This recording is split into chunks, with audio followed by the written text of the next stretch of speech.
তুই চাইলে বল আমার সঙ্গে চল, ওই উদাসপুরের বৃষ্টিতে আজ ভিজবো দুজনা।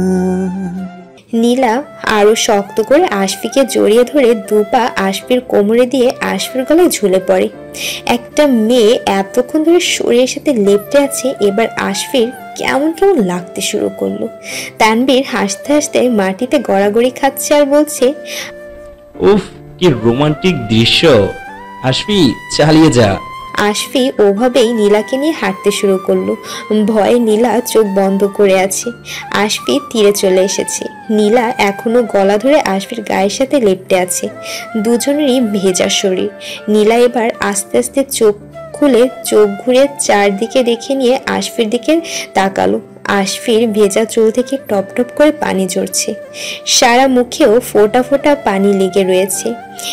এত কাছে থেকে আশফিকে এভাবে দেখে নীলার বুকের ভেতরে তোলপাড় শুরু হলো। এরকম তো আগে কখনো লাগেনি। কেন এত বেশি ভাবছে এই ছেলেটাকে নিয়ে? এই ডাকাতটা কি তাহলে এবার নীলার মন ডাকাতি করে ফেললো? নীলার হার্টবিট বেড়ে গেছে। আশফি নীলাকে ধরে রেখেছে। নীলা আশফির গলা ছেড়ে দিয়ে এবার নিচে নামলো আর লজ্জায় এক দৌড়ে একটা গাছের আড়ালে গিয়ে লুকোলো। এখানে গিয়ে নীলা হাঁপাতে হাঁপাতে বলছে, আমি ওর চোখের দিকে তাকাবো কিভাবে? আমার কেমন কেমন লাগছে। ওর চোখের দিকে তাকালেই মনে হচ্ছে আমি ওর প্রেমে পড়ে গেছি। তানবীর হাসি থামিয়ে বলল, ম্যাডাম বের হয়ে আসুন, আমরা চলে যাচ্ছি। নীলা হাঁচি দিতে দিতে গাছের আড়াল থেকে বের হলো। আমি এই ভিজে কাপড়ে যাব কিভাবে? আর আমার গায়ে যে কাপড়ই নেই, খালি গায়ে যাচ্ছি। আমার আবার একটুতেই ঠান্ডা লাগে। এখন পানিতে থেকে অলরেডি লেগে গেছে। আগে জঙ্গল থেকে বের হই, তারপর গরম লাগার ব্যবস্থা করা হবে। এটা শুনে তানবীর আশফির দিকে তাকিয়ে এক চোখ টিপ দিয়ে সবগুলো দাঁত বের করে হাসতে হাসতে বলছে, কি রে শালা, কাহিনী তাহলে এত দূর? আশফির আগে লাফিয়ে উঠে তানবীরকে মারা শুরু করে দিল। দুজনের মারামারি চলছে। এই থামো তোমরা, হাচ্ছি, তাড়াতাড়ি চলো, আমার শরীরটা বোধহয় এবার খারাপ করবে। তিনজনই জঙ্গলের ভেতরের পথ ধরে হাঁটছে। হাঁচি দিতে দিতে নীলার অবস্থা শেষ। দুই একবার তো আশফির গায়ের উপর হাঁচি দিয়ে দিয়েছিল। অবশেষে গাড়ি যাওয়ার শব্দ শোনা যাচ্ছে, তার মানে সামনেই পাকা রাস্তা।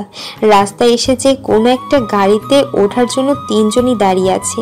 হাঁচি দিতে দিতেই নীলার নাক লাল হয়ে গেছে, আর এদিকে ক্ষুধাতে পেট চোচো করছে, পেট কামড়ে ধরছে। পেটে হাত দিয়ে নীলা কোনো রকম দাঁড়িয়ে আছে। হঠাৎ করে নীলা বলে উঠল, বুঝলাম ডাকাতদের মনে হয় ক্ষুধা লাগে না, কিন্তু আমি কি করব? আমি তো আর পারছি না। কি বললা তুমি? ডাকাতরা কি মানুষ নয় নাকি?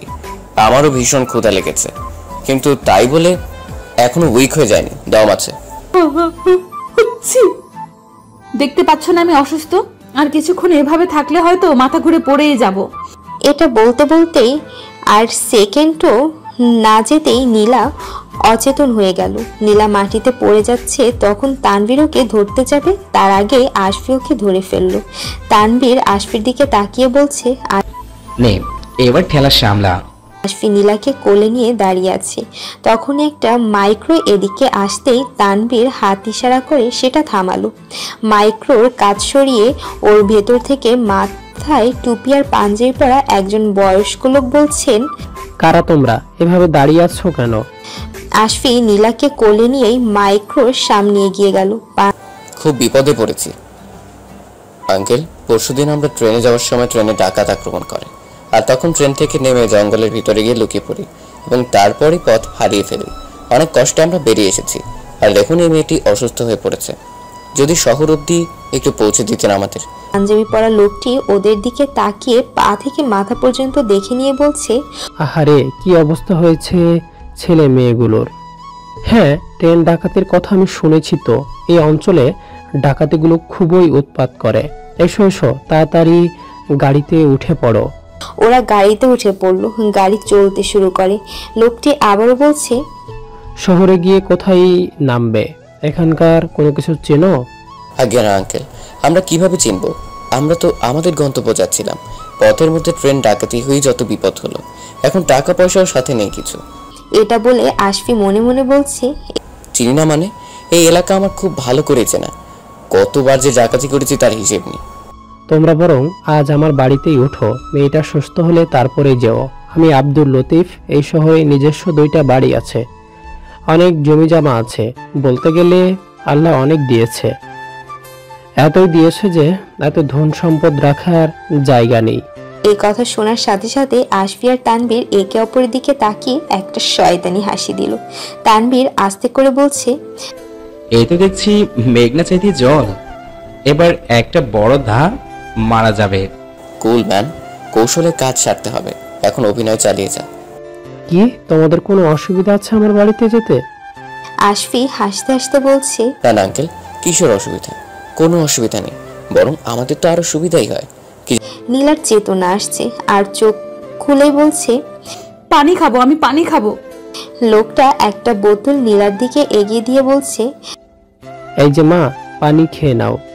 গাড়ির ড্রাইভার একবার পেছনে ফিরে ওদের দেখে নিয়ে আবার গাড়ি চালানোতে মনোযোগ দিল। ক্ষুধাতে নীলা এখন ঢকঢক করে পানি খাচ্ছে। আর মেয়েটি কে হয় তোমার? আশফিক কিছু বলতে যাবে তার আগেই মুখ থেকে বোতল সরিয়ে নীলা বলে উঠল, ওদের সাথে আমার ট্রেনে পরিচয় হয়, আমি ট্রেনে করে যাচ্ছিলাম। ও আচ্ছা, পরিচয় হয়ে ভালোই হয়েছে, তাহলে ছেলে দুটো আমার উপকারই করলো। নীলা একটা হাসি দিয়ে আশফির দিকে তাকালো। বেশ কিছু দূর যাওয়ার পর শহর চলে এলো। আশফি আর তানভীর একে অপরের দিকে তাকিয়ে শয়তানি হাসি দিচ্ছে। আর একটু পর ওনার বাসার গেটের কাছে এসে গাড়ি থামলো। লোকটা ওদের 3 জনকে নিয়ে বাড়ির ভেতরে চলে গেল। বিশাল বড় 2তলা বাড়ি, সামনে ফুলের বাগানও রয়েছে। বাসার ভেতরে ড্রয়িং রুমে যাওয়ার সাথে সাথেই ওনার স্ত্রী খুবই অবাক হলেন। তারপর আব্দুল লতিফ পুরো ঘটনাটা ওনাকে খুলে বললেন। আব্দুল লতিফের বৃদ্ধ মাও এখানে রয়েছেন। উনি বললেন, ভালো করেছিস বাবা, মানুষের উপকার করা সোয়াবের কাজ। যাও বোমা, ওদের জামা কাপড় বদলানোর আর খাবারের ব্যবস্থা করো। দুপুরের খাওয়া দাওয়ার পর আশফি আর তানভীরের সাথে আব্দুল লতিফ গল্প জমিয়ে দিয়েছেন। নীলা অসুস্থ থাকায় মেডিসিন খেয়ে একাই একটা রুমে ঘুমিয়েছে। এদিকে নীলার হবু বর ডক্টর রিজভি থানায় পৌঁছে পুলিশ অফিসার ড্যানির সাথে উত্তেজিত হয়ে কথা বলছে। দেখুন, আমরা তো চেষ্টা করছি, এখন যদি ওরা জঙ্গল থেকে বের হয়ে অন্য কোথাও লুকিয়ে পড়ে, সেটা তো আমাদের নাগালের বাড়ি, তবু আমরা চেষ্টা করছি। না, এটা হতে পারে না। নীলা ওই ডাকাতের সাথে দিনরাত কাটাচ্ছে, আমি এটা কিছুতেই মানতে পারবো না। আপনি নীলার ছবি সহ এই অঞ্চল আর এই শহরের সবখানেই নিউজটা ছড়িয়ে দিন। নীলার ছবি সহ নিউজ পেপারে দিন। ড্যানি রিজভির কথা মতো কাজ করলো, কারণ তারও তো নীলাকে চাই। তার যে নীলাকে খুঁজে পেতেই হবে। সে যে নীলাকে বিয়ে করার স্বপ্ন দেখেছে। নীলার ছবি সহ নিউজ পেপারে দেওয়া হয়েছে আর বলা হয়েছে সে 2 জন ডাকাতের সাথে রয়েছে আর তাদের ছবি সংগ্রহ করা যায়নি, তবে তারা 2 জনই অল্প বয়সী 2 জন যুবক। কেউ এই 3 জনের খোঁজ পেলে অতি দ্রুত পুলিশের এই নম্বরে যোগাযোগ করতে বলা হয়েছে। ড্যানির তার নিজের সেলফোন নাম্বার দিয়েছে। কোনো সংবাদ পাওয়া মাত্রই ড্যানি সেখানে আগে চলে যাবে আর এই খবরটা রিজভি সহ নীলার বাড়িতে দেবে না।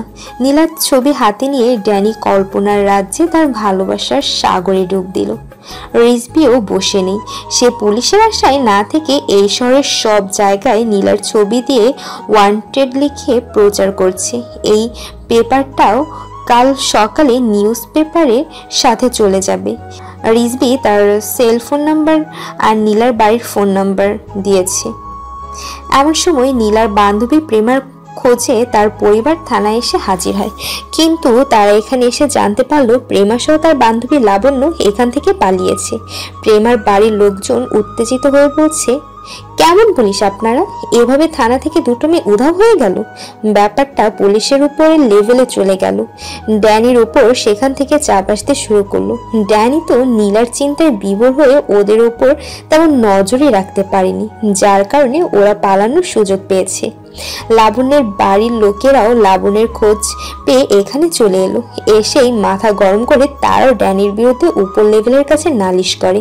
নিজের চাকরি বাঁচাতে পুলিশ অফিসার ড্যানি এখন তার দলবল সহ গাড়ি নিয়ে বেরিয়ে পড়েছে। সে মরিয়া হয়ে প্রেম আর লাবণ্যর খোঁজ করছে।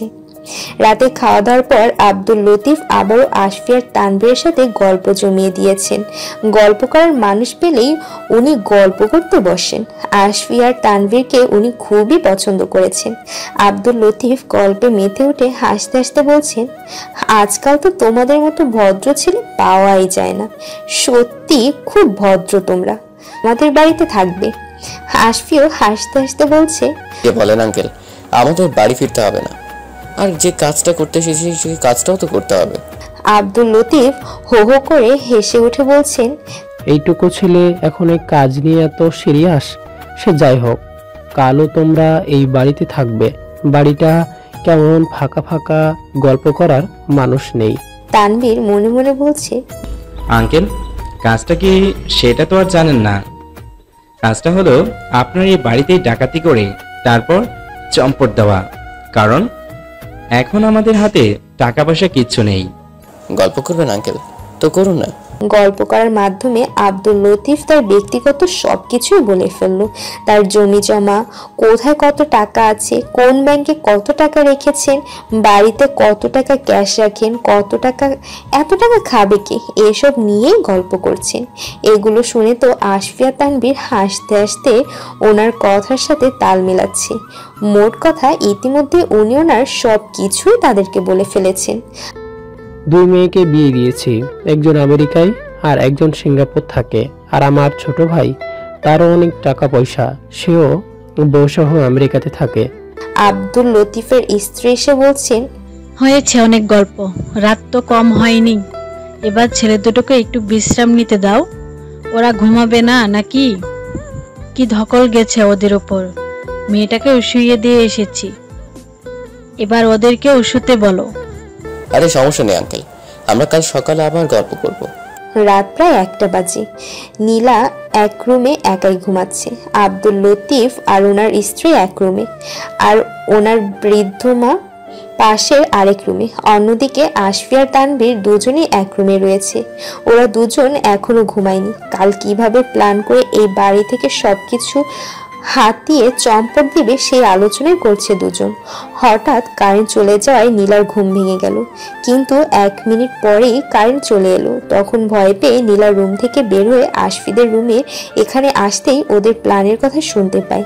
নীলা রুমের ভিতর ঢুকে এসে বলছে, ছি ছি, এসব তোমরা কি বলছো?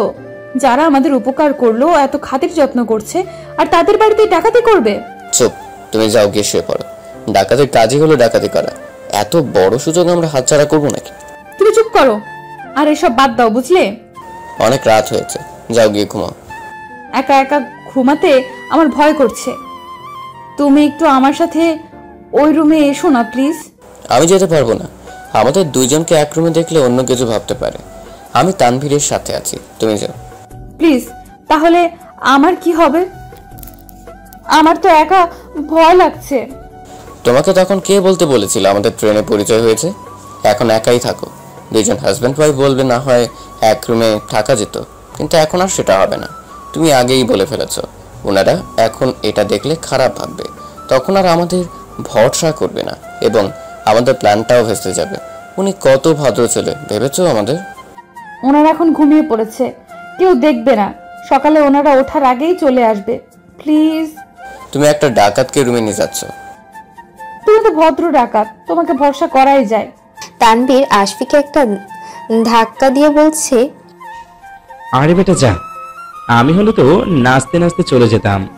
তানভীর আস্তে করে আশফির কানে কানে বলছে, মেয়েটা মনে হয় তোর প্রেমে হাবুডুবু খাচ্ছে, তাই এই সুযোগে পটিয়ে ফেল। আশফি নীলার সাথে ওই রুমে চলে গেল। রুমে এসে নীলার বিছানায় শুয়ে পড়ে, আর আশফি সোফায় বসে রুমের চারদিকে ভালো করে দেখছে। নীলা কম্বল গায়ে দিয়ে শুয়ে থেকে আশফির দিকে তাকিয়ে বলল, রুমের লাইট অফ করবে না কিন্তু।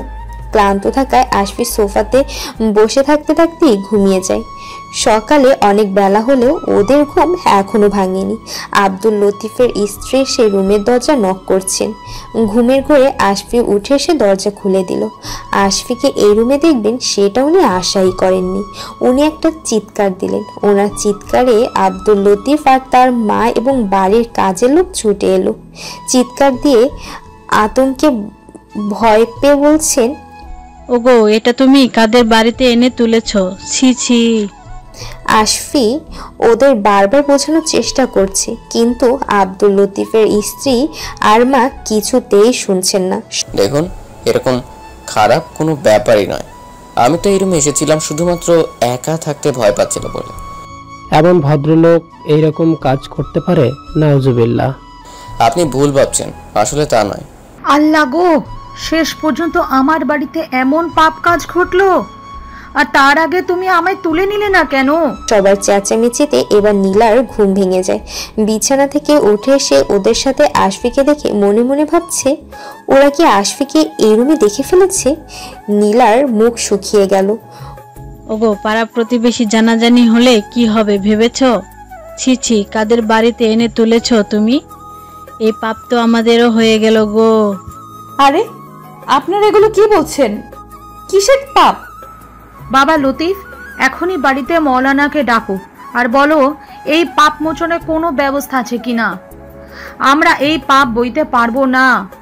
তুই না জেনে শুনেই এরকম পোলা মাইয়াদের বাড়িতে এনে তুলেছিস।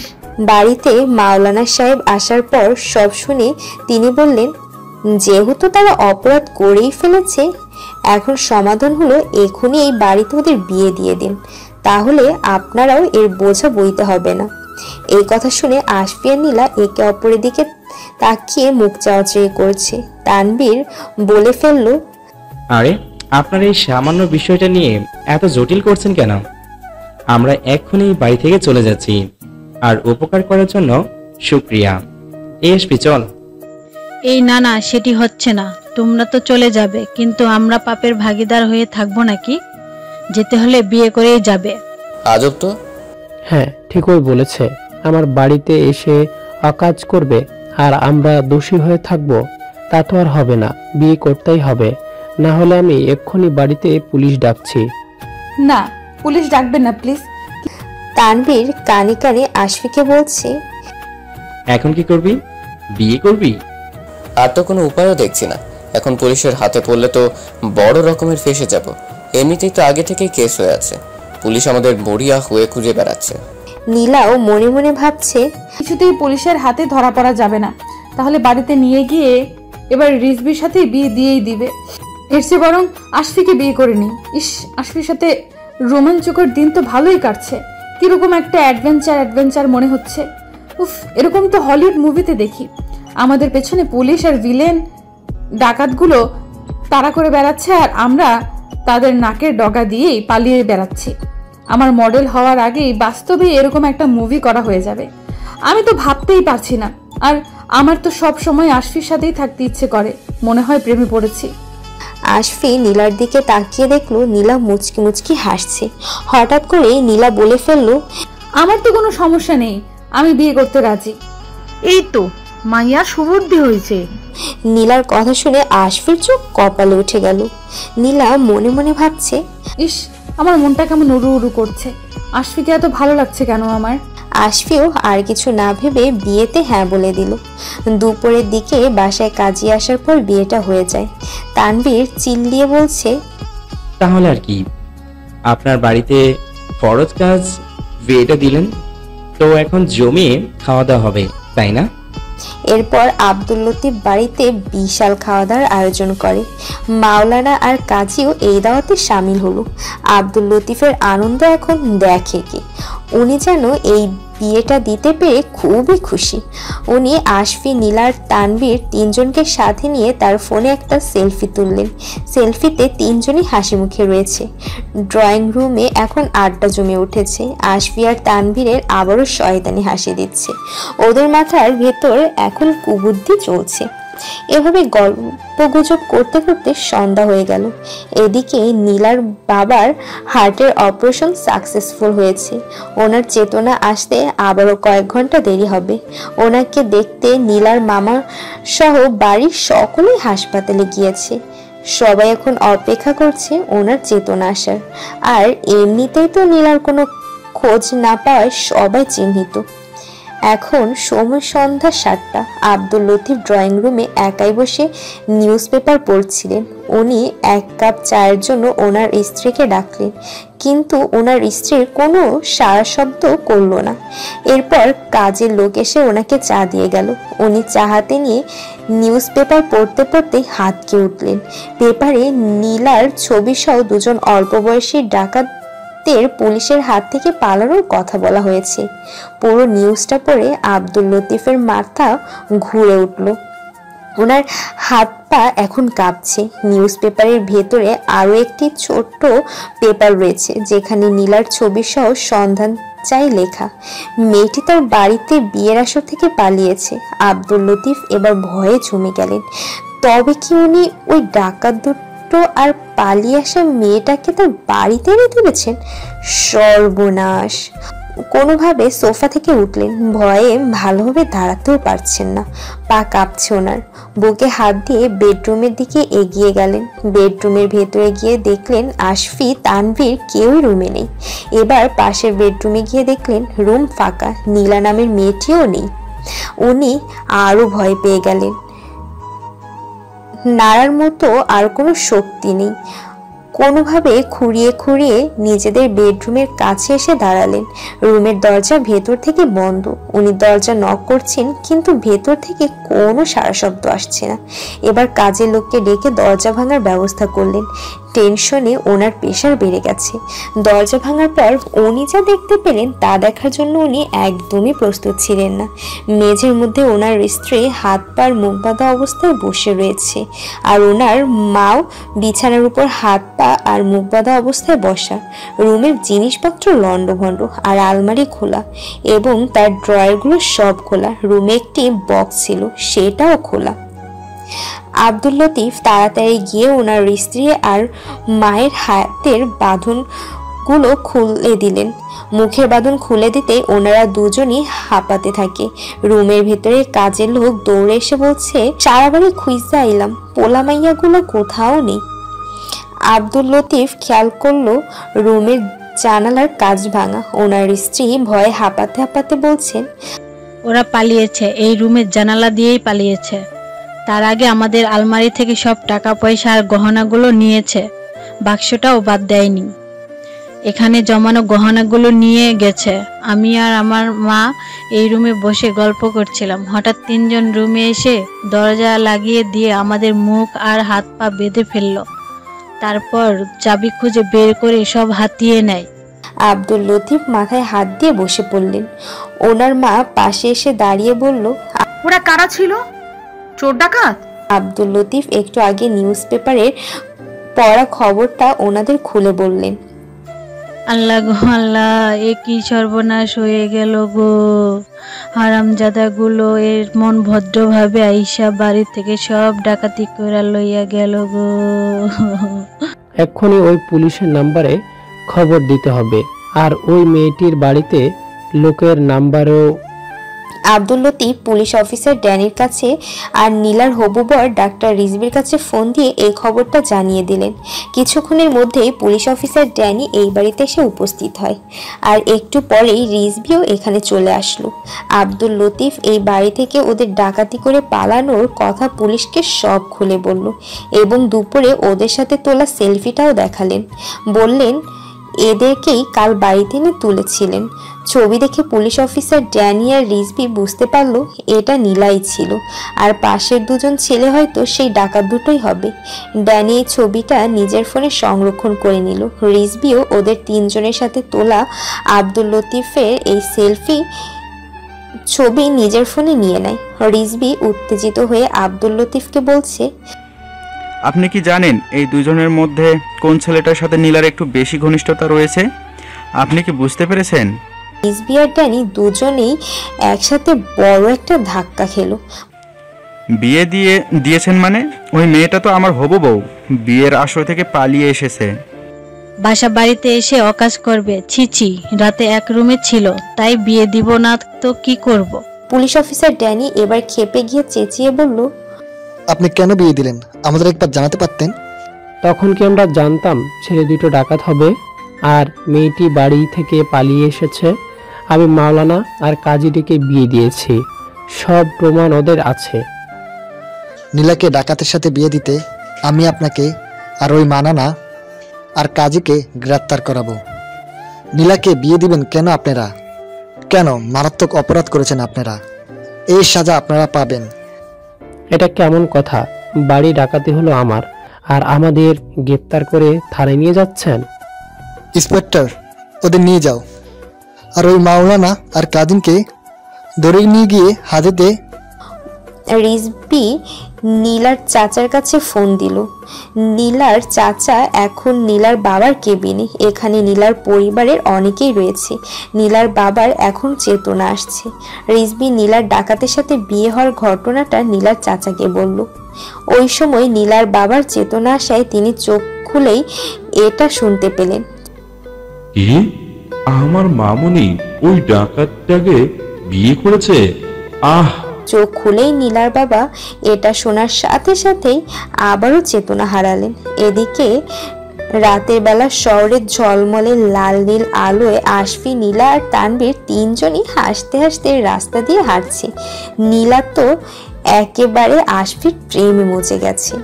সামনেই একটা নাইট ক্লাব, তিনজনই ওটাতে ঢুকে গেল। আজ প্রচুর মজা হবে, ডান্স হবে, কারণ হাতে এখন প্রচুর টাকা। রিজবি খুবই উত্তেজিত হয়ে গেছে। নীলার বিয়ের সংবাদটা সে কিছুতেই মেনে নিতে পারছে না। একটা ডাকাতকে নীলা কিভাবে বিয়ে করতে পারলো? ডাকাতের কি কোনো ভবিষ্যৎ আছে নাকি? না, ও কোনো ভদ্র সমাজের লোক, ভদ্র ঘরের ছেলে। কি আছে ওর? এমনকি নীলাও ওর সাথে ডাকাতি করে ওই বাড়ি থেকে পালিয়েছে। ছি! তুমি শান্ত হও বাবা, নীলা একটা ভুল করে ফেলেছে, আমরা নীলাকে ফিরিয়ে নিয়ে এসে বোঝাবো। আপনি এটা নিয়ে কোনো চিন্তা করবেন না, আমি নীলাকেই বিয়ে করব, আর সাথে ওই ডাকাতকেও শায়েস্তা করব। ড্যানি গাড়ি নিয়ে আব্দুল লতিফের বাসা থেকে বের হয়ে ওদের খুঁজতে বেরিয়েছে, আর আব্দুল লতিফ এবং সেই মাওলানা ও কাজীকে থানায় নিয়ে যাওয়া হয়েছে। ওদের কাছ থেকে জানা যায় নীলার সাথে পালানো ডাকাত দুটোর নাম আশফি এবং তানভীর। এমনকি যে কয়েকজন ডাকাত সদস্য জঙ্গলের ভেতরে আস্তানায় ধরা পড়েছিল তাদেরকেও আরও পিটিয়ে একই উত্তর পাওয়া গেল, ওদের নাম আশফি এবং তানভীর। নীলা, আশফি এবং তানভীর এই তিনজনের ছবি এবার অন্যান্য থানায় পাঠিয়ে দেওয়া হলো। এমনকি টিভিতে নিউজ সহ নিউজ পেপারও দেওয়া হয়। বাড়ি ডাকাতি হওয়ার জন্য পুলিশ আব্দুল লতিফের পুরো বাড়ি সার্চ করে সেই বেডরুমের কাঁচ ভাঙা জানালার ওখান থেকে লকেট সহ সোনার চেইন পায়। আব্দুল লতিফ তার ছোট ভাই আমেরিকাতে অবস্থান করা আব্দুল জলিলকে বাড়ি ডাকাতি আর তাকে থানায় নিয়ে যাওয়ার খবরটা দিলেন। খবর পেয়ে আব্দুল জলিল আমেরিকা থেকে এখানে আসার জন্য আজকের ফ্লাইটে রওনা দিয়েছেন। এদিকে ক্লাবের ভিতরে নীলা আশফির সাথে ডান্স করতে করতে হঠাৎ করে খেয়াল করলো সামনে কিছুটা দূরে কাচের গোল টেবিলের ওখানে ওর বান্ধবী প্রেমা আর লাবণ্য বসে আছে। নীলা ওদের দিকে এগিয়ে গেল। লাবণ্য, প্রেমা, তোরা এখানে? প্রেমা এদিকে ফিরে বলছে, আরে তুই কোথা থেকে এলি? আর তুই নাকি ডাকাতের সাথে পালিয়েছিলি? নীলা চেয়ারে বসতে বসতে বলছে, ওই আর কি, তোরা তো ট্রেনে আমাকে একা ফেলেই চলে গিয়েছিলি। তোকে আমরা কতবার ডাকলাম, তুই তো তখন ঘুমিয়েই বিবর। তোর সাথে ওই হ্যান্ডসাম ছেলেটা ছিল না? আরে ওই যে আশফি, ও কোথায়? ওই তো আশফি, ও আমার সাথে এখানে এসেছে। নীলা হাত ইশারা করে আশফিকে দেখিয়ে দিল। আশফিকে দেখে লাবণ্যর মনে প্রেমের জোয়ার বইতে থাকে। লাবণ্য আশফির দিকে তাকিয়ে মনে মনে বলছে, তোমার সাথে আমার আবারও দেখা হয়ে গেল প্রিয়। এবার তো আমি আমার মনের কথা তোমায় বলেই দিব, আর হারাতে দিব না তোমায়। তোমাকে ভালোবাসার কথা জানিয়ে দিয়ে তারপর দুজনে দূরে কোথাও পালিয়ে যাব। এইসব ভাবতে ভাবতে নীলার কথায় হুঁশ ফিরল লাবণ্যের। আশফি আমাকে ডাকাতের আস্তানায় নিয়ে গিয়েছিল, আর তারপরে তো আমি ওর সাথে ওখান থেকে পালাই। মানে আশফি কেন তোকে ডাকাতের আস্তানায় নিয়ে যাবে? নীলা তখন পুরো ঘটনাটা ওদের খুলে বলল। সবটা শোনার সাথে সাথে প্রেম আর লাবণ্য একেবারে শকড। তুই বিয়ে করে নিলি তোরই লাইফ রে, আর আমি পালিয়ে বেড়াচ্ছি, কিন্তু একটা প্রেমিকও জোগাড় করতে পারলাম না রে।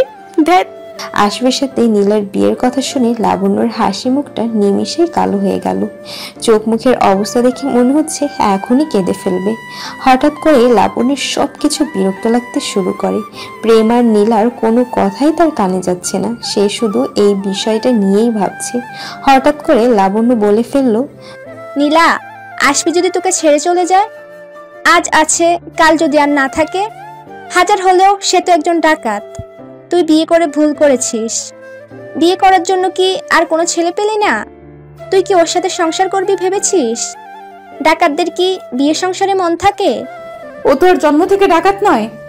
আর আমি এত কিছু ভেবে বিয়ে করিনি, পরিস্থিতির চাপে পড়ে বিয়ে করেছি। তোর যেটা ভালো মনে হয়েছে তুই সেটাই করেছিস, এখন এনজয় কর। এমনিতেই তো বাড়ি থেকে পালিয়ে এসেছিস। কিন্তু আমার কেউ জুটলো না রে। তখনই তানভীর এসে টেবিলে একটা বাড়ি দিয়ে বলছে, আরে 3 বান্ধবী যে, হাউ সুইট। লাবণ্য রাগে ওখান থেকে উঠে চলে গেল। প্রেমা তানভীরের দিকে তাকিয়ে বলছে, আপনি? আপনি নয়, তুমি। আমি কি বসতে পারি? হ্যাঁ হ্যাঁ, শিওর শিওর। তোরা গল্প কর, আমি আসছি। নীলা ওখান থেকে উঠে চলে এলো। লাবণ্যের কথা শুনে নীলার মনটা খারাপ হয়ে গেছে। নীলা মনে মনে ভাবছে, আশফি আমাকে ছেড়ে চলে যাবে? সত্যি তো, আমি তো এত কিছু ভেবে দেখিনি। আমার তো এইভাবে আশফির সাথে থাকতে ভালো লাগছে। ভবিষ্যৎ নিয়ে তো একবারও আমি ভাবিনি। না না, এত কিছু জানি না, আমি শুধু আশফির সাথে থাকতে চাই। নীলা আশফির কাছে গিয়ে ওর হাত ধরে টেনে সাইডে নিয়ে গেল। কি হয়েছে? কোনো সমস্যা? তুমি আমাকে বিয়ে করেছো? হ্যাঁ করেছি। আমি তোমার বউ। হ্যাঁ বউ। তুমি কি আমাকে একা রেখে চলে যাবে? কি হয়েছে তোমার? হঠাৎ এসব বলছো কেন? আগে বলো যাবে না। আচ্ছা ঠিক আছে, যাব না। দেখো, আমি কিন্তু সব শুনেছি। ওই আস্তানায় ডাকাতগুলো বলছিল তোমাকে ওরা 1 বছর আগে ধরে এনেছিল, তারপর ইঞ্জেকশন দিয়ে আগে সব স্মৃতি ভুলিয়ে দেয়, যার কারণেই তুমি ভুলে গেছো তুমি নিজে একজন ডিটেকটিভ। আর ওই জঙ্গলে ওদের হদিশ পেয়ে ওদের ধরতে গিয়েই তোমার এই পরিণতি। নিজের বাঁচার জন্য এই কাজ করেছে ওরা, সেই সাথে তোমাকে নিজেদের দলের লোকও বানিয়ে ফেলেছে। আশফি, তুমি আসলে এটা নও। এখন ওরা চায় না তুমি আগের সবকিছু মনে করে ওদের ধরে ফেলো। তোমাকে নিয়ে গিয়ে ওরা সুস্থ নয়, অসুস্থ করে তুলেছে। নীলা আশফিকে জড়িয়ে ধরল। দূর থেকে লাবণ্য এটা দেখে কষ্টে সামনের টেবিলে থাকা মদের বোতলটা থেকে গ্লাসে মদ ঢেলে নিয়ে মদ খাওয়া শুরু করে দেয়। আর ওদিকে প্রেম আর তানভীর গল্পে মেতে উঠে হাসাহাসি করছে। এরই মধ্যে ক্লাবের একজন সিকিউরিটি ম্যান ওদের এখানে থাকার খবরটা পুলিশের কাছে পৌঁছে দিল। খবর পেয়ে ড্যানি গাড়ি নিয়ে তাড়াতাড়ি এখানে ছুটে চলে আসে। ক্লাবের ভেতরে ঢুকে ওদের খুঁজতে খুঁজতেই একপাশে তার চোখ আটকে গেল। আশফি আর নীলা চোখ বন্ধ করে একে অপরকে জড়িয়ে ধরে আছে। এটা দেখে ড্যানির বুকে তোলপাড় করা শুরু করে দিল। সে ওখানেই মূর্তির মতো দাঁড়িয়ে আছে, মনে হচ্ছে সব কিছু ভেঙে চলে যাচ্ছে। পেছনে প্রেম আর তানভীর পুলিশকে দেখার সাথে সাথে ক্লাব থেকে বের হয়ে গেল। আশফি আর নীলাকে ডাকার সময়ও পায়নি ওরা। ক্লাবের ভেতরে আসলেও পেছনে পুলিশ তাড়া করে ওদের। ভেতরে লাবণ্য মদ খেয়ে মাতাল হয়ে আছে। এখানে গ্লাসের পর গ্লাস মদ খেয়েই চলছে। বুকে ব্যথা শুরু হওয়ায় ড্যানি আর দাঁড়িয়ে থাকতে পারলো না। ওই দৃশ্যটা আর সহ্য করতে পারলো না। ভেবেছিল ডাকাতটাকে ধরে হাজতে ভরে নীলাকে পটিয়ে বিয়ে করবে, নীলার মনে জায়গা করে নেবে। কারণ সে জানে নীলা ডাক্তার রিজভিকে পছন্দ করে না, আর তাই তাকে বিয়ে না করে নীলা বাড়ি থেকে পালিয়ে এসেছে।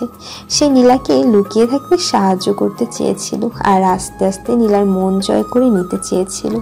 কিন্তু এখন দেখছে সেটা আর হবে না, কারণ তার আগেই এই ডাকাতটা নীলার মনে জায়গা করে নিয়েছে।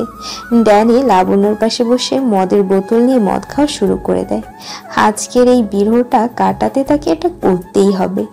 নিখোঁজ হওয়া গোয়েন্দা আশফির তদন্তকারী আতিকুর রহমান আজকের নিউজে আশফির ছবিটা দেখে মনে করেছেন এটাই সেই গোয়েন্দা আশফি। তবে সে কিভাবে ডাকাত হতে পারে, এটার সমাধান ঠিক মিলছে না। আশফিকে না ধরা পর্যন্ত এটা জানা যাবে না। তারা পুলিশকে বিষয়টা জানিয়েছেন এবং খুব দ্রুত আশফিকে ধরার জন্য রিপোর্ট করেছেন। আশফির খবর পাওয়া গেছে। এটা শুনে আশফির বাবা মা অনেকটা হালকা হলেও চিন্তা পুরোটা কাটলো না।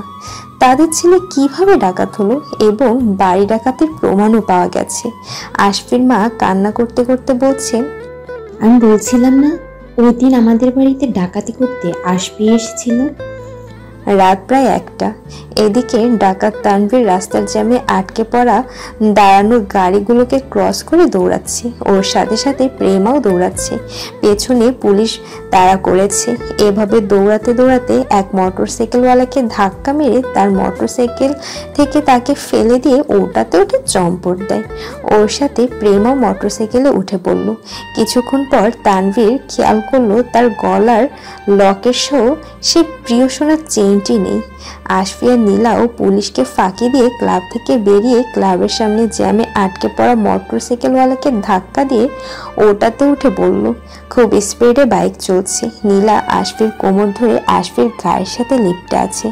বাতাসে নীলার চুলগুলো উড়ে আশফির মুখের ওপর পড়ছে। এসবের মধ্যেও বিষয়টি আশফির কাছে খুব ভালো লাগছে। রিজবিও গাড়ি নিয়ে পাগলের মতো খুঁজে বেড়াচ্ছে। ওর মাথা খুবই গরম হয়ে আছে। একবার ডাকাতটাকে সামনে পড়লে সোজা শুট করে দেবে। ধরাধরির একটা চক্র চলছে, কিন্তু কেউই কাউকে ধরতে পারছে না। হাতের নাগাল থেকে বেরিয়ে যাচ্ছে। ক্লাবের ভেতরে লাবণ্য আর ড্যানি অতিরিক্ত মদ খেয়ে মাতাল হয়ে আছে। হঠাৎ ড্যানির লাবণ্যর দিকে চোখ যায়। মাতলামোর ঘুরে লাবণ্যকে সে নীলা ভাবতে শুরু করে। ড্যানি আরো এগিয়ে গিয়ে লাবণ্যের গা ঘেঁষে বসলো। লাবণ্য মাতাল অবস্থায় থাকায় কিছুই বুঝতে পারলো না। তখনই ক্লাবের একজন ওয়েটার এসে ড্যানির হাতে রুমের চাবি দিয়ে গেল। ড্যানি মাতাল অবস্থায় লাবণ্যকে নীলা ভেবে কোলে তুলে নেয়। ঢলতে ঢলতে লাবণ্যকে কোলে নিয়ে সিঁড়িতে উঠে উপরে উঠে রুমে চলে গেল। লাবণ্যকে কোলে নিয়ে রুমের ভেতরে আসার সাথে সাথে লাবণ্য ড্যানির গালে হাত রেখে বলছে, প্রিয়, তুমি আমায় এখানে নিয়ে এলে কেন? তুমি শুধু আমার নীলা, আর শুধু আমার। মাতাল অবস্থায় ড্যানি লাবণ্যকে নীলা ভাবতে শুরু করেছে। ওদিকে লাবণ্য যে মাতাল অবস্থায় রয়েছে সে ড্যানির মুখে নীলার নাম শুনে রেগে গেল। সেও ড্যানিকে আশফি ভাবলো আর বলল, এত নীলা নীলা করো কেন? আমাকে কি তোমার চোখে পড়ে না? প্রিয়, আমি তো তোমায় ভালোবাসি, শুধু তোমায়। ড্যানি খুশিতে হাসতে হাসতে বলছে, সত্যি জান? ড্যানি ভেবেছে এটা নীলা তাকে বলছে। হ্যাঁ প্রিয়, আই লাভ ইউ। ড্যানি লাবণ্যকে কোল থেকে নামিয়ে দিল। দুজনেই দাঁড়িয়ে মাতাল অবস্থায় ঢলছে। ঢলতে ঢলতে লাবণ্য ড্যানির বুকের উপর এসে পড়ল। ড্যানি দুহাত দিয়ে লাবণ্যকে জড়িয়ে নেয়। প্রিয়, এভাবে দাঁড়িয়ে আছো কেন? এসো না, আমরা বিছানায় গিয়ে বসি। লাবণ্য ড্যানির হাত ধরে বিছানায় গিয়ে বসলো। তারপর লাবণ্য বিছানার উপর পা তুলে বসে দুহাত দিয়ে ড্যানির গলা জড়িয়ে ধরে মাথা দোলাতে দোলাতে বলছে, চলো না প্রিয়, আমরা দূরে কোথাও পালিয়ে যাই, অনেক দূরে, যেখানে আমার বাড়ির লোকজন কেউ খুঁজে পাবে না। সেখানে থাকবো শুধু তুমি আর আমি। এটা শোনার সাথেই খুশিতে ড্যানি লাবণ্যের কোমরে হাত রাখলো আর লাবণ্যের কপালের সাথে কপাল ঠেকিয়ে বলছে, আমি তো এটাই চাই জান, তুমি আমার হয়ে যাবে। লাবণ্য ডান আর বাম দুইবার মাথা দুলিয়ে তারপর বলল, আচ্ছা, আমরা বিয়ে কখন করব? ড্যানি লাবণ্যকে একটানে নিজের বুকের কাছে টানলো। তাল সামলাতে না পেরে ড্যানি লাবণ্যকে নিয়েই বিছানার মাঝখানে পড়ল। করবো জান, কাল সকালটা হতে দাও, তারপরে আমরা বিয়ে করে নিব। লাবণ্য এখন ড্যানির গায়ের উপর। লাবণ্য ড্যানির মুখের কাছে ঝুঁকে এসে বলছে, প্রিয়, আমায় কিন্তু সারা জীবন অনেক ভালোবাসতে হবে, অনেক। বলতে বলতে লাবণ্য ড্যানির খালি চুমু দিয়ে দেয়। হ্যাঁ জান, আমি তো শুধু তোমাকে ভালোবাসি। ড্যানিও আর দেরি না করে লাবণ্য ঠোঁটে চুমু দিল। এদিকে তানবীর আর প্রেমা এই শহর থেকে বেরিয়ে কিছুটা দূরে একটা ভাঙচোরা বাড়িতে এসে আশ্রয় নিয়েছে। অন্ধকার পুরনো বাড়ি, দোতলার ভাঙা জানালা দিয়ে চাঁদের আলোয় ঘরে এসে পড়েছে। সে আলোয় যতটুকু দেখা যাচ্ছে দেয়ালে হেলান দিয়ে দুজনই পাশাপাশি বসে আছে। নীরবতা ভেঙে প্রেমা বলল, কি হয়েছে? কখন থেকে এরকম চুপচাপ হয়ে আছে যে? সাংঘাতিক রকমের চঞ্চল ছেলেটা হঠাৎ এভাবে চুপচাপ হয়ে গেল কেন? তানবীর মেঝের দিকে তাকিয়ে শান্ত স্বরে জবাব দিল, আমার কাছে থাকা বাবা মায়ের একমাত্র স্মৃতিটা আমি হারিয়ে ফেলেছি। আমার প্রিয় লকেট সহ চেইনটা আমি হারিয়ে ফেলেছি। যেটা আমার গলায় এতদিন ধরে ছিল। যতদূর মনে পড়ে ওটা বাবা আমায় দিয়েছিল। লকেটের ভিতরে আমার ছোট্টবেলার ছবিও ছিল। তোমার বাবা মা ওনারা কোথায়? তানবীরের চোখগুলো ভেজে ওঠার পর সে জবাব দেয়, আমি জানি না তারা কোথায়। আমার খুব ইচ্ছে করে তাদের কাছে চলে যেতে, কিন্তু আমি তো ঠিকানা জানি না। এই বিশাল পৃথিবীতে কোথায় খুঁজবো তাদের? বলতে বলতে হাউমাউ করে কাঁদতে থাকে তানবীর। এরকম হাসি খুশি চঞ্চল একটা ছেলেকে এভাবে কাঁদতে দেখে প্রেমার খুব খারাপ লাগছে। বাইক নিয়ে শহর ছেড়ে 2 ঘন্টার মধ্যে বেরিয়ে এসেছে আশফি আর নীলা। পূর্ণিমা রাত, জায়গাটার আশেপাশে দেখে মনে হচ্ছে গ্রাম এলাকা। রাস্তায় তেমন কোনো আলো নেই, কোনো বাড়ি ঘরেও আলোর দেখা পাওয়া যাচ্ছে না। শুধু চাঁদের আলোয় রাস্তার দুপাশে ধান ক্ষেত আর গাছগুলো বোঝা যাচ্ছে। মাঝে মাঝে রাস্তার পাশে বিশাল মাঠ পেরিয়ে যাচ্ছে। হঠাৎ করে বাইকটা থেমে গেল। কি হলো? মনে হয় বাইকের তেল শেষ হয়ে গেছে। এখানে সামনে কোথাও তেলের পাম্প বোধহয় নেই। বড় রাস্তা তো অনেকটা পথ আগেই পেরিয়ে এসেছি। তাহলে আমরা এখন যাব কিভাবে? কিভাবে আবার? পায়ে হেঁটে। নামো। আশফি আর নীলা রাস্তায় হাঁটা শুরু করলো। হাঁটতে হাঁটতে কিছু দূর যাওয়ার পর রাস্তা তো দুদিকে চলে গেছে, কোন দিকে যাব আমরা? আশফি, আমার খুব ভয় করছে। চিনি না, জানি না, অচেনা জায়গা। এতই যখন ভয়, তাহলে বাড়ি থেকে পালিয়েছিলে কেন? সেটা বোধহয় তুমি জানো না। বাড়িতে জোর করেই ওই রিজভির সাথে বিয়ে দিয়ে দিচ্ছিল। চলো ডান দিকে যাওয়া যাক। জায়গাটা আমি ভালো করে চিনি না। তারপর আবার গ্রাম এলাকা। হাঁটতে হাঁটতে আশফি আরো বলছে, পালিয়ে কি হলো? সেই তো ডাকাতের খপ্পরেই পড়লে। তখনই নীলা বলে ফেললো, খপ্পরে না পড়লে তো আমি জানতামই না ডাকাতরা এত ভদ্র আর এত সুন্দর হয়। আমি তো ভদ্র ডাকাতটার প্রেমে পড়ে গিয়েছি। আশফি হাঁটা বন্ধ করে নীলার দিকে তাকিয়ে বলল, তাই বলে বিয়েও করে নিলে? নীলা মুখ হা করে আশফির দিকে তাকিয়ে বলছে, আরে আমি তো ভুলেই গিয়েছিলাম, আজকে না আমাদের বাসর রাত। তোমার মতো সুন্দরী বউ পাশে থাকতেও বাসর রাত আর কাটাতে পারছি কোথায়? হয়েছে, থাক, আর পাম দিতে হবে না। তুমি রিজভিকে কেন বিয়ে করলে না? তাহলে তো আজকে সুন্দরভাবে বাসর রাত কাটাতে পারতে। আমার মতো ডাকাতকে বিয়ে করে সেটা আর হলো না। চুপ, ওই শয়তানের নাম আর বলবে না তুমি। আর কে বললো আজকে ভালোভাবে কাটাচ্ছি না? এরকম রোমাঞ্চকর অভিজ্ঞতা আগে আমার কখনো হয়নি। আমি তো এমনই একটা লাইফ চাই, একেবারে মুক্ত আর স্বাধীন। কেউ আমাকে কিছুতে বাধা দেবে না, সাথে থাকবে আমার একজন প্রিয় মানুষ। মনের ইচ্ছাগুলো তোমার কারণে যা ইচ্ছা তাই করে মনের ইচ্ছাগুলো এখন পূরণ করতে পারছি। আচ্ছা তাই? পুলিশ যখন ধরে নিয়ে যাবে তখন বুঝবে ঠেলা। উফ, তুমি যে কি! এখানে পুলিশ আসবে কিভাবে? এত রাতে এই গ্রামের ভেতরে কেউ আমাদের খুঁজেই পাবে না। ওরে বাবা, ডাকাতের সাথে থেকে তুমিও খুব চালাক হয়ে গেছো দেখছি। কি যে বলো তুমি! আমি এখন ডাকাতের বউ না, একটা তো মান সম্মান আছে নাকি? আরে আশফি হাসতে হাসতে রাস্তায় বসে পড়লো। ওর হাসি থামছেই না। নীলা কোমরে হাত দিয়ে বলছে, কি হলো? এইভাবে পাগলের মতো হাসছো কেন? হাসবো না? এমন আজব মেয়ে আমি কোথাও দেখিনি। হয়েছে, থাক। দেখলেও তো কিছু মনে নেই। কত মেয়ের সাথে প্রেম করেছো কে জানে। নীলার কথা শুনে আশফি লাফ দিয়ে উঠে দাঁড়ালো আর নীলার দিকে মুখ বাড়িয়ে বলছে, কি এত বড় কথা? আমি ডাকাত হতে পারি, কিন্তু মেয়েদের প্রতি আমার লোভ নেই। ও আচ্ছা, তাই? সত্যি করে বলো তো, আমার প্রতি তুমি আসক্ত নও? মেয়েদের পেছনেও কিন্তু চোখ থাকে, আমি সেদিন সব দেখেছি। তাহলে পেছনের চোখ দিয়ে না দেখে মনের চোখ দিয়ে দেখে নাও। আমি কোনো মেয়ের দিকে কোনোদিন ওভাবে তাকিয়েছি বলে মনে হয় না। হয়তো সবকিছু ভুলে যাবার আগেও তাই ছিলাম। অভ্যাসটা সেজন্য যায়নি। শুধু তোমার দিকে তাকিয়ে কিভাবে যে কি হলো নিজেও বুঝতে পারিনি। আবারও দুজনে হাঁটা শুরু করে। চাঁদের আলোয় পথ দেখা যাচ্ছে, দুই ধারে গাছপালা। হাঁটতে হাঁটতে ডান পাশের বড় একটা মাঠ দেখা যায়। এবার রাস্তা ছেড়ে মাঠ দিয়ে হাঁটতে থাকে। মাঠ পেরিয়ে মাটির রাস্তায় গিয়ে উঠল। ফুলের গন্ধ আসছে মনে হচ্ছে। আশেপাশে কোথাও ফুলের গাছ আছে।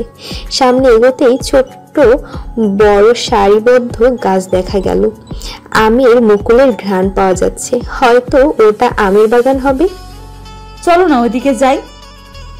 আশফি আর নীলা আম গাছের বাগানে ঢুকে গেল। গাছপালার ভেতর দিয়ে আকাশের চাঁদটা উঁকি দিচ্ছে, চারদিকে জোছনার আলো ছড়িয়ে পড়ছে আর আমের মুকুলের গন্ধে ভরে রয়েছে। ঝিঝি পোকার আওয়াজ শোনা যাচ্ছে, জোনাকি পোকারাও উড়ে বেড়াচ্ছে। ওয়াও আশফি, আমার খুব ভালো লাগছে এখানে। উত্তেজিত হয়ে নীলা আশফিকে জড়িয়ে ধরলো। যে কোনো পরিস্থিতিতে হোক, আমি জানি তুমি আমাকে সব সময় ভালো রাখবে। আশফি মনে মনে ভাবছে, নীলা আমাকে এতটা ভরসা করে। সামনে এগিয়ে গিয়ে ঘাসের উপর দুজনই বসে পড়ল। নীলা চোখ বন্ধ করে এই পরিবেশের ঘ্রাণ নিচ্ছে। শীতল বাতাস এসে তাকে ছুঁয়ে দিল। মনে হচ্ছে কোনো বন্দি জীবন থেকে সে মুক্তি পেয়েছে। আর পাশের মানুষটির সাথে যেন তার দুদিনের পরিচয় নয়, তার সাথে যেন তার আত্মার সম্পর্ক। মনে মনে নীলা এরকম একজনকেই পাশে চেয়েছিল। আশফি অবাক হয়ে নীলার কথা ভাবছে। তার মনে কেবলই একটা মেয়েরই আনাগোনা। এমন জোছনা বিলাসে তো যে কারোর মনেই প্রেম জেগে উঠবে।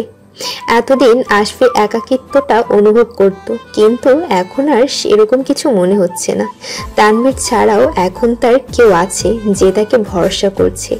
নীলার কথায় আশফি ভাবনার জগৎ থেকে বেরিয়ে এলো। কি হলো আশফি, তোমার ভালো লাগছে না? আমার কিন্তু বেশ ভালো লাগছে। জীবনটাকে আজ অন্যরকম লাগছে, যা আমি বলে বোঝাতে পারবো না। আমি সাধারণ জীবনে ফিরে যেতে চাই নীলা, আমি বাড়ি ফিরতে চাই। নীলা আশফির হাত ধরে ওর কাঁধে মাথা রাখলো। চারদিকে জোনাকি পোকার খেলা করছে, শীতল বাতাস বইছে। দুটো মানুষ, দুটো ভাবনা, দুটো পৃথিবী। হঠাৎ করেই কেন জানি মনে হয় সব কিছুই একই। দেখা পাওয়া, তারা দুজন দুজনার আকাশেতে জোছনায়। নিজেদেরকে মনে হয় যেন অনেক দিনের চেনা। প্রেম কি কখনো ভেবে চিনতে হয়? প্রেম তো হঠাৎ করেই হয়, একেই বলে হঠাৎ প্রেম। ভোরবেলা বাগানের শুকনো পাতাগুলো ঝাড়ু দিতে এসে বাগান দেখাশোনাকারী তোফা চাচা হঠাৎ খেয়াল করলো গাছে হেলান দিয়ে দুটো ছেলে মেয়ে ঘুমিয়ে আছে। উনি সামনে এগিয়ে গিয়ে ওদের ডাক দিলেন। আশফি আর নীলা ঘুম ভেঙে যাওয়ায় ওরা ধরফড়িয়ে উঠে বসে পড়ল। এটা ভেবে এই বুঝি পুলিশ এসে ওদের ধরে ফেললো। পরক্ষণে আশেপাশে তাকিয়ে কোনো পুলিশকে না দেখে নিশ্চিত হলো। সামনে দাঁড়িয়ে থাকা লোকটি তাদেরকে বলল, আপনারা কারা? শহর থেকে আইছেন বুঝি? কই যাইবেন? কোন বাড়ি? আসলে আমরা পথ হারিয়ে এখানে চলে এসেছি, এখানকার কিচ্ছু চিনি না। লোকটি তার হাতে ঝাড়ুটি রেখে দিয়ে বলছেন, চলেন আমাগর বাড়ি। আপনার বাড়ি যাব মানে? লোকটি হাসতে হাসতে বলছেন, আমি যেই বাড়ির দেখাশোনা করি সেই বাড়ির কর্তা হইল এই গ্রামের জমিদার বংশের লোক। বিশাল বড় বাড়ি, এই বাগানটাও তার। গ্রামে নতুন কেউ আইলে তার বাড়িতে লইয়া যায়। এককালে হের বাপ দাদাদের মেলা সুনাম আছিল। এখন বাড়িতে আহেন, বিশ্রাম নিয়ে তারপর যাইবেন। কি করবে আশফি? যাবে? একটু তো ফ্রেশ হওয়ার দরকার ছিল। আরে আহেন তো। আশফি আর নীলা ওনার সাথে পিছু পিছু হাঁটতে থাকে। এদিকে নীলার বাবাকে বাসায় নিয়ে আসা হয়েছে। তিনি এখন সুস্থ, শুধু অতিরিক্ত চিন্তা করলেই অচেতন হয়ে যান। ডাক্তার ওনাকে রেস্টে রাখতে বলেছেন। উনি এখন ঘুমাচ্ছেন, কিন্তু নীলার বাড়ির লোকজন তো আর চিন্তামগ্ন থাকতে পারছেন না। নীলার এখনো খোঁজ পাওয়া যায়নি। নীলা ওই ডাকাতটাকে বিয়ে করে গা ঢাকা দিয়েছে, এখন ওকে পুলিশও খুঁজে পাচ্ছে না। এটা কি হয়ে গেল মেয়েটা? এটা কি করলো? হায় খোদা! এখন বিয়ে করেছে শুনেছেন, কিছুদিন পর বাচ্চাও হবে শুনবেন। আব্দুল লতিফ সাহেবের ছোট ভাই আব্দুল জলিল থানায় এসে পৌঁছে গেছেন। ওনার সাথে ওনার স্ত্রীও এসেছেন। উনি আর ওনার স্ত্রী এখন কমিশনারের সাথে বসে কথা বলছেন। কমিশনার সাহেব, আমার ভাইকে আপনারা ছেড়ে দিচ্ছেন না কেন? ওদের অফিসার ডেনি ধরে এনেছে। ডাকাতি হওয়ার সাথে বাসা থেকে পালিয়ে আসা একটি মেয়েও যুক্ত রয়েছে, সে কারণেই ওদের ধরা। কিন্তু আমার ভাই তো সেটা জানতো না। তাদের কি দোষ? তাদের কেন আটকে রেখেছেন? এটা অফিসার ডেনি ভালো বলতে পারবেন। ইনভেস্টিগেশনটা তো সেই করেছে, কিন্তু সে কোথায়? এখনো থানায় আসেনি? নাকে তেল দিয়ে ঘুমাচ্ছে নাকি? ইন্সপেক্টর, এখন একটা ফোন লাগান। উনি কাল রাতে ওদের ধরতে নাইট ক্লাবে ঢুকেছিলেন, তারপর আর থানায় আসেননি। ইন্সপেক্টরের ফোন পেয়ে ক্লাবের ভেতরে রুমে থাকা ড্যানির ঘুম ভাঙলো। ঘুম ভেঙে যা দেখলো তা দেখে একদম আকাশ থেকে পড়ার মতো। তারপর আস্তে আস্তে মনে পড়ে যায় কাল রাতের সব ঘটনা। সকাল হতে না হতেই প্রেম আর লাবণ্যের বাড়ির লোকজন থানায় এসে হাজির। কমিশনার সাহেব খুব রেগে গেছেন ড্যানির উপর। পুলিশের চাকরি নিয়ে এতগুলো কাজ ফেলে সে ক্লাবে রাত কাটাচ্ছে, তা কতক্ষণ লাগবে মশাইয়ের এখানে আসতে? স্যার, উনি গাড়ি নিয়ে বেরিয়ে পড়েছেন, 8 ঘন্টার মধ্যেই এসে যাবেন। গাড়িতে বসে সারা রাস্তা লাবণ্য কান্না করতে করতে আসছে। ড্যানি গাড়ি চালাতে চালাতেই বলছে, আপনি একটু থামবেন প্লিজ, একটু চুপ করে থাকেন না। আপনার ভাব ভঙ্গিতা দেখে আমার আরো টেনশন হচ্ছে। লাবণ্যের কান্নার শব্দ আরো জোরে বাড়িয়ে দিয়ে কান্না করতে করতে বলছে, চুপ করবো মানে? কাল রাতে সুযোগ বুঝে আমার সর্বনাশ করে এখন আমাকে চুপ করতে বলছেন? ড্যানি ঘামতে শুরু করে। দেখুন, আপনিও সমান অপরাধী। আমি থানায় গিয়ে সবটা বলে দেব। এই পুলিশ ড্যানি আসলে তলে তলে নাইট ক্লাবে এসে মেয়েদের সাথে কি করে বেড়ায়, সব কিছু বলবো। আপনি আমায় ভুল বুঝছেন। আমার পুলিশের প্রমোশন নিয়ে আপনি আমাকে অপমান করতে পারেন না। এত কিছুর পরেও আপনি কোন মুখটা নিয়ে আমার সাথে কথা বলছেন? শরম নেই আপনার? থানায় পৌঁছানোর পর বাড়ির লোকজনকে দেখে লাবণ্য ছুটে গিয়ে তাদের জড়িয়ে ধরে হাউমাউ করে কাঁদতে থাকে। তারপর চিল্লিয়ে ওখানে ড্যানির সাথে ঘটে যাওয়া সমস্ত ঘটনা বলে দিল। ড্যানি মাথা নিচু করে দাঁড়িয়ে আছে। কমিশনার সাহেব ড্যানিকে পা থেকে মাথা পর্যন্ত দেখে নিয়ে বলছেন, আপনি একজন পুলিশ অফিসার, আপনার কি লাজ লজ্জা বিবেকবোধ সবকিছু লোপ পেয়েছে? পুরনো জমিদার বাড়ি থেকে বিদায় নিয়ে আশফিয়া নীলা আবার গ্রামের মেঠো পথ দিয়ে হাঁটছে। বড় রাস্তা পর্যন্ত ওদের পৌঁছে দেওয়ার জন্য মোস্তফা চাচাও ওদের সাথে এসেছেন। কিছু দূর যাওয়ার পর ভ্যানের দেখা পাওয়া গেল। তিনজনই ভ্যানে উঠে পড়ল। আপ্যায়নে কোনো ত্রুটি হয়নি তো আম্মাজান? নীলা হাসি মুখে জবাব দিল, আরে চাচা, কি যে বলেন না, আমাদের মতো অচেনা মানুষকে এত খাতির যত্ন করলেন আপনাদের কর্তা এবং তার বাড়ির লোকজন। এত কিছুর পরেও এটা ফললে তো এখন পাপ হবে, পাপ। আমাদের নিয়মটাই এমন, গ্রামে নতুন কেউ আইলে আগে আমগোর বাড়িতে নিয়ে যায়। অনেক ধন্যবাদ চাচা। দুপুর গড়ানোর আগেই বড় রাস্তায় এসে গেল। আপনাকে আর কষ্ট করতে হবে না চাচা, এখান থেকে আমরা বাসে করে চলে যেতে পারবো। আপনি বাড়ি চলে যান। মোস্তফা চাচা ওদের থেকে বিদায় নিয়ে চলে গেলেন। নীলা আশফির দিকে তাকিয়ে বলছে, ওই জানো তো, তুমি কিন্তু আমার সাথে অন্যায় করছো। আমি আবার কি করলাম? মেয়েরা বিয়ের পর শ্বশুর বাড়ি যায়, আমি যাব না? আমি তো নিজেই জানি না আমার বাড়ি কোথায়, তোমাকে নিয়ে যাব কিভাবে? কাল রাতে বললাম না ডাকাতকে বিয়ে না করে রিজবিকেই বিয়ে করতে, তাহলে তো সব পেতে। আবার তুমি ওই কথা বললে?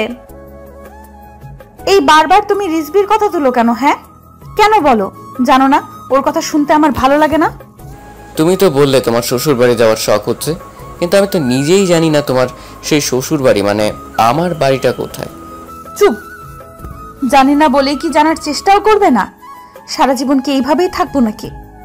এরপর বাচ্চা কাচ্চা নিয়ে কোথায় উঠবো শুনি? হোয়াট? বাচ্চা? বিয়ের মাত্র একদিন যেতেই বাচ্চার চিন্তা এসে গেল? নীলা গাল ফুলিয়ে বলছে, সেটা কি স্বাভাবিক নয়? নাকি আমাকে ফেলে রেখে জঙ্গলে ফিরে গিয়ে আবার ডাকাতি করা শুরু করবে? শোনো, এখন থেকে বউ বাচ্চার চিন্তা করতে শিখো। কি বলছো এসব তুমি? কেন, আমি কি ভুল কিছু বলেছি নাকি? বিয়ে যখন করেছো তাহলে এইসবই তো। শোনো না, আমি কাল রাতে ঘুমানোর পরই একটা সুন্দর স্বপ্ন দেখেছি। আমার অনেক সুন্দর একটা বাবু হয়েছে। ইস, দেখলেই আদর করতে ইচ্ছে করে, কিন্তু ওটা তো স্বপ্ন ছিল, তাই ভোর হতেই সব শেষ। এখন আমার বাস্তবে অমন চাই। আশফি ভ্রুকুচকেই বলছে, এই মেয়ে, বিয়ের মাত্র একদিন হয়েছে, তার মধ্যে বাবু চলে এলো। ও, তুমি আমাকে স্বপ্ন দেখতে বারণ করছো তাই না? ঠিক আছে। অভিমানে নীলা একাই রাস্তা দিয়ে হেঁটে যাচ্ছে আর কান্না করছে। আরে কোথায় যাচ্ছ? দাঁড়াও, আমিও যাবো তো। আশফি নীলার সামনে এসে দাঁড়ালো। কি হয়েছে, এভাবে কাঁদছো কেন? কথা বলবে না আমার সাথে? কেন, রাগ করেছো? আমার শ্বশুর বাড়ি চাই। আশফি নীলার চোখের পানি মুছে দিয়ে ওর হাতটা ধরে বলছে, ঠিক আছে, নিয়ে যাব, কথা দিলাম। সত্যি তো? সত্যি। আমি চাই না আমার কারণে কারো দেখার স্বপ্নটা ভেঙে যাক। নীলা আশফিকে জড়িয়ে ধরলো। তখনই রাস্তার পাশ দিয়ে একটা বাস চলে যাচ্ছে। বাসের জানালা দিয়ে একজন চেঁচিয়ে বলে উঠল, এই দেখো দেখো, লাইলি মজনু। নীলার আশফি ওদিকে তাকাতেই বাসের হেল্পার বলল, উঠে পড়েন। পেছনে ছিল ডাক্তার রিজবির গাড়ি। সে আশফি আর নীলাকে বাসে উঠে দেখে বাসটাকে অনুসরণ করতে থাকে। আজ ওদের ধরেই ছাড়বো, না হলে আমার নাম রিজভি নয়। ড্রাইভার সাহেব একদম সোজা যাবে, সোজা, কোনোভাবেই যেন মিস না হয়। থানায় ড্যানিয়াল লাবণ্যের বিষয়টা নিয়ে তোলপাড় শুরু হয়ে গেছে। কমিশনার সাহেব বলছেন, মিস্টার ডেনি, তার আগে আপনি বলুন তো কেন আপনি আব্দুল লতিফ সাহেব আর এই মাওলানা আর কাজীকে ধরে এনে হাজতে আটকে রেখেছেন? ওরা এই মেয়ের সাথে ডাকাতের সাথে বিয়ে দিয়ে দিয়েছে। বিয়ে দেওয়ার অপরাধে ওদের ধরে এনেছেন, তাই তো? আব্দুল লতিফ হাজতের ভেতর থেকে বলছেন, আমাদের বাড়িতে থেকে আকাজ কুকাজ করবে আর আমি বিয়ে দেব না? শেষমেশ তো আমার বাড়ি ডাকাতি করেই ওরা পালালো। আব্দুল লতিফের ছোট ভাই আব্দুল জলিলও বলছেন, ঠিক করেছে আমার ভাই, যা ক্ষতি হওয়ার তো আমার বাইরে হলো, এখন সবাইকে ছেড়ে দিন। কমিশনার চশমার উপর দিয়ে ড্যানির দিকে তাকিয়ে বলল, একই কাজ তো আপনিও কাল রাতে করেছেন নাইট ক্লাবে। লাবণ্যের বাড়ির লোকজন বলছে, আমাদের মেয়ের এখন কি হবে? বিয়ে দেবো কিভাবে? এমনিতেই তো বিয়ের আসর থেকে পালিয়ে এসেছিল। ড্যানি চুপ করে গেল। কমিশনার আবার ড্যানির দিকে তাকিয়ে বলছেন, যে কারণে ওনাদের ধরে এনেছেন সে কারণে আবার ওনাদের দিয়ে নিজেই ফরজ কাজটা সেরে ওনাদের সবাইকে ছেড়ে দিন। ইন্সপেক্টর মামুন, লতিফ সাহেব সহ মাওলানা আর কাজীকে বাইরে বের করে এখানে নিয়ে আসো। Yes sir. এসব শুনে ড্যানি অচেতন হয়ে গেল। কিছুক্ষণের মধ্যেই ওর চেতনা ফেরানো হয়।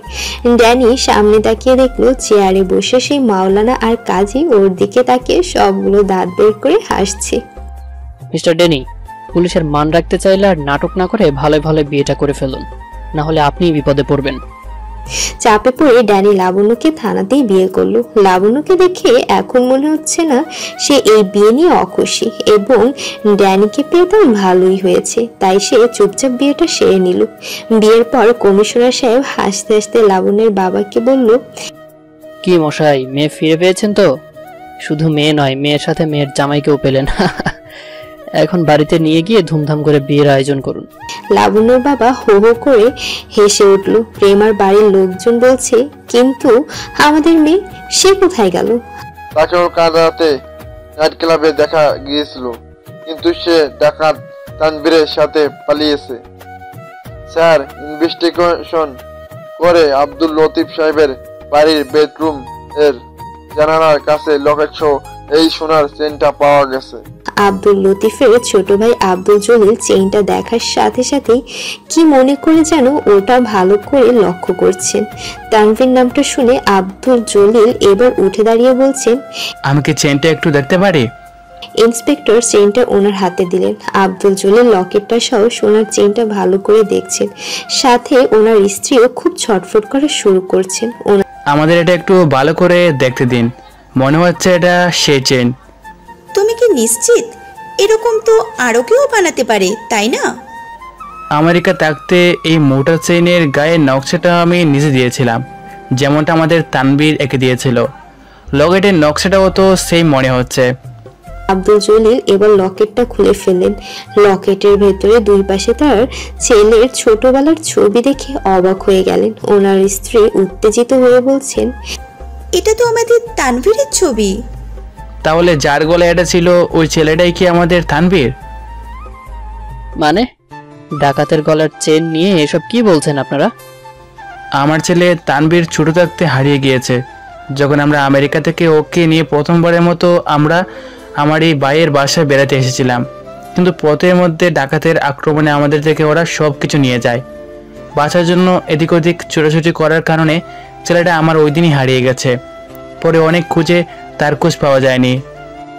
দেখুন, চেনটা ওই ছেলের গলায় পাওয়া গেছে। ও তো অন্য কোথাও থেকে চেনটা ছিনতাই বা ডাকাতি করেও এটা পেতে পারে।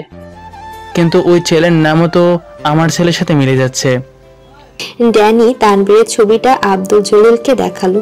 ছবি দেখে আব্দুল জলিল বলছেন, এই ছেলের সাথে তো আমার ছেলের চেহারাও মিল আছে। ও তখন ছোট ছিল, এখন বড় হয়েছে, চেহারার পরিবর্তন তো আসবেই। তবুও ওকে সামনে থেকে ভালো করে দেখলে সুবিধা হতো। এখন ওর বয়স 24।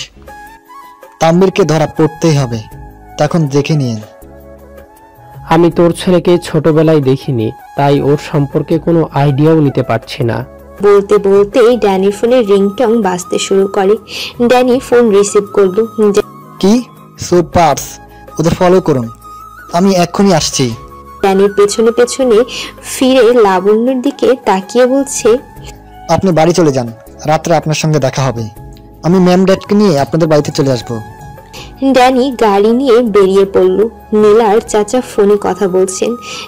নীলাকে যেভাবে হোক আমরা চাই, দরকার হলে ছেলেটাকে শেষ করে দিবেন। জি সাহেব, আমার লোকেরা বহুত ভালো কাম করে, টাকা যখন দিচ্ছেন তখন কাম হয়ে যাব। নীলার চাচা ফোন রেখে দিয়ে নীলার বাবার দিকে তাকিয়ে বলছেন, তুমি কোনো চিন্তা করো না, এবার নীলাকে খুঁজে পাওয়া যাবেই। যা পুলিশ করতে পারছে না তা এরা পারবে, টাকাই সব হয়। তুই কাদের কথা বলছিস? তাদের কি তুই চিনিস? চিনি না, কিন্তু ওরা নীলাকে ওই ছেলের সাথে দেখেছে আর আমাকে নীলার খোঁজ দেবে বলে আমার থেকে টাকা নিয়েছে। আমি টাকা পাঠিয়ে দিয়েছি, ওরা বলেছে নীলাকে ওরা এনে দিবে। কোনো ভুল খবর নয় তো? হতে পারে শুধু শুধু টাকা হাতানোর ধান্দা। তবু একটা চেষ্টা তো করা যেতেই পারে। এদিকে চেঞ্জ পৈশাচিক হাসি হাসছে। সর্দার, এবার এক দিনে দুই পাখি। ওই আসবি আর তানভীর, পোলা দুটো পুলিশের হাতে পড়ানোর আগেই অগরে শেষ করে দেওয়া লাগবো। ওরা ধরা পড়লে তো আমরাও শেষ। খবরের কাগজ থেকে ওই মাইয়াদার বাড়ির ফোন নাম্বার নিয়ে ওর বাড়িতে ফোন দিয়ে মাইয়াদার খোঁজ দিব বলে শুধু শুধু এতগুলো টাকা নিয়ে আসলাম। শালা বোকা। হা হা হা হা হা। আশফি আর নীলা বাস থেকে নেমে হাঁটা শুরু করে। কোথায় যাবে এখন? তোমার শ্বশুর বাড়ি। ইয়ার কি হচ্ছে আমার সাথে? না গো, আমার বউয়ের আবদার রেখার চেষ্টা করছি। এই, সে কখন থেকে যাচ্ছি, আমার খিদে পেয়েছে তো। এটা আগেও দেখেছি যে ডাকাতদের কোনো খিদে টিদে কিছু পায় না, তারা সুপার হিউম্যান হয়। ওই মাইয়া, তুমি আমাকে অপমান করছো, তাও আশফিকে। দাঁড়াও, পকেটে যা টাকা আছে তা তোমাকে খাইয়েই পুরোটা শেষ করব। এক্ষুনি করব, দেখি তুমি কত খেতে পারো। চলো। থমকাচ্ছ কেন? আমি কি একা খাবো নাকি? তোমাকে নিয়েই তো খাবো। ওরে আমার ভালোবাসা রে। চলুন, রাস্তা পার হতে হবে, কারণ রেস্টুরেন্টে তো রাস্তার ওপাশে। আশফি আর নীলা হাত ধরে রাস্তা পার হতে যাবে, তখনই কিছু বুঝে ওঠার আগেই গুলির আওয়াজ পাওয়া গেল। ভয়ে নীলা চিৎকার দিয়ে উঠল আর পাশে তাকিয়ে দেখলো আশফি পড়ে যাচ্ছে। আশফিকে শুট করা হয়েছে। পেছন থেকে নীলার মাথায়ও কারা যেন বাড়ি দিল। চোখের সামনে চারদিকে সব কিছু অন্ধকার হয়ে আসছে। পিচ ঢালা রাস্তার মাঝখানেই দুজন লুটিয়ে পড়ল।